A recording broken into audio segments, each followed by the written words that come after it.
To the man who only has a hammer, everything he encounters begins to look like a nail. Abraham Maslow. I first heard that quote from a former instructor at Fairfax Jiu-Jitsu a few years after I started training.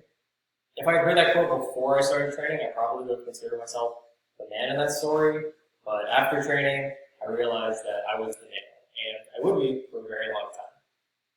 Training Jiu-Jitsu has a variety of benefits. To name one, there was a study conducted in 2014 by the Opel University of Technology in Poland that showed that when compared to other martial arts, Jiu-Jitsu had the least stress and the least aggressive participants. I've been training Jiu-Jitsu for the past 8 years, and at my peak, I was in the gym 5 days a week, up to 20 hours.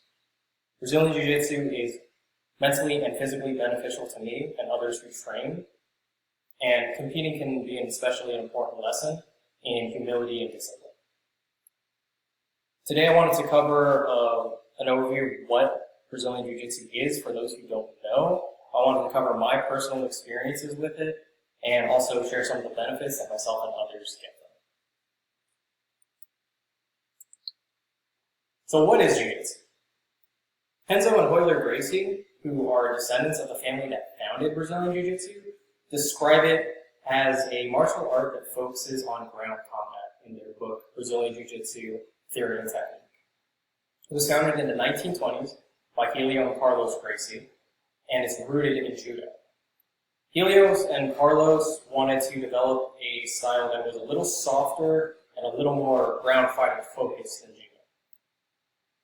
It emphasizes defending yourself in bad positions, controlling your aggressor, and eventually forcing them into submission.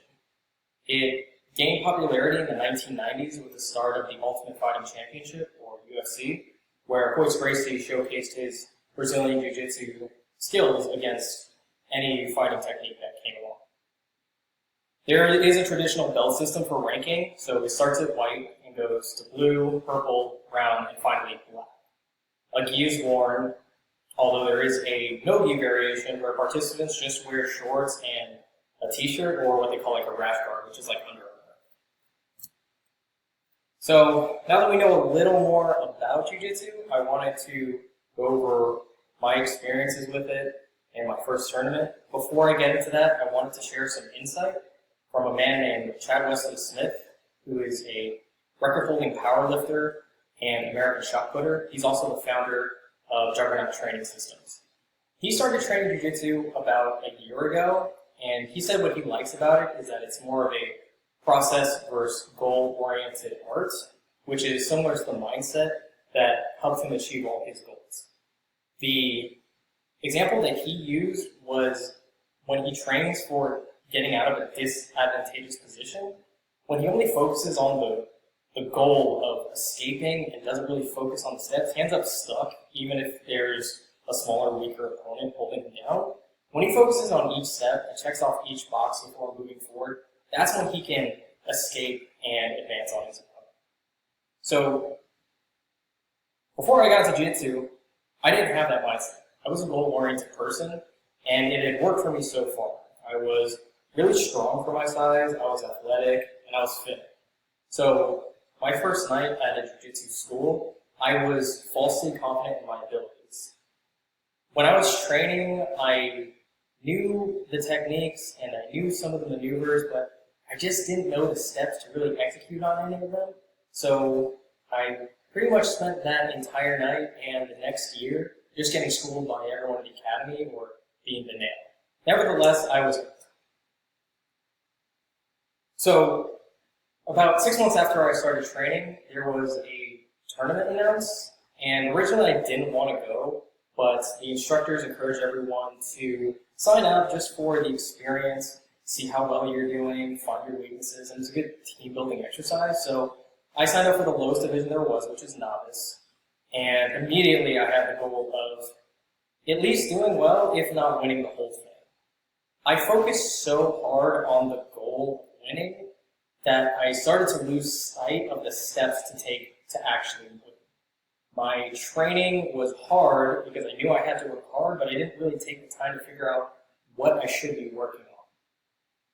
So that tournament, I took third place. So I lost. The first match was a bye or a forfeit, so that just means I had no opponent and I got to advance up the bracket automatically. My second match, I won by unspectacular fashion. I was awarded 2 points for dragging my opponent to the ground, and I proceeded to hold him there until time expired. My third match was the big slice of humble pie.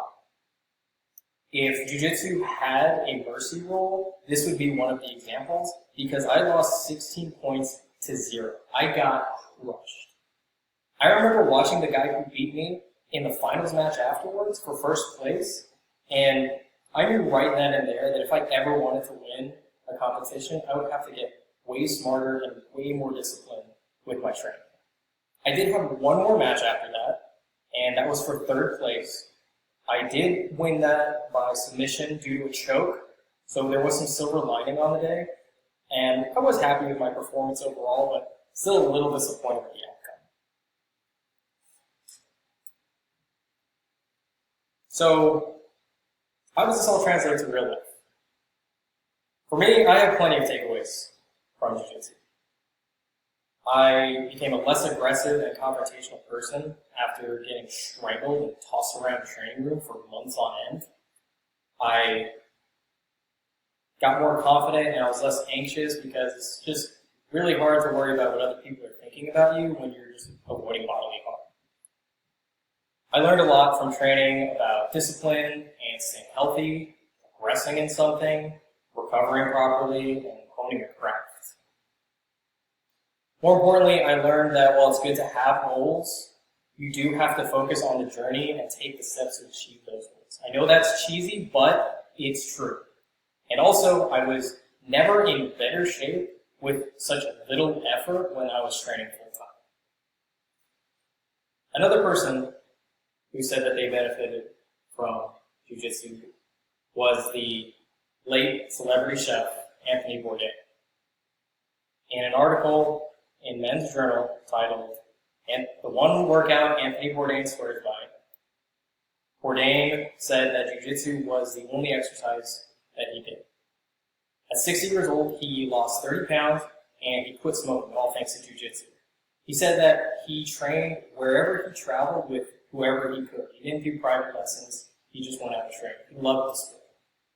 Another person who said that they enjoy Jiu-Jitsu is Joe Rogan, who is a commentator for the UFC and also a professional comedian.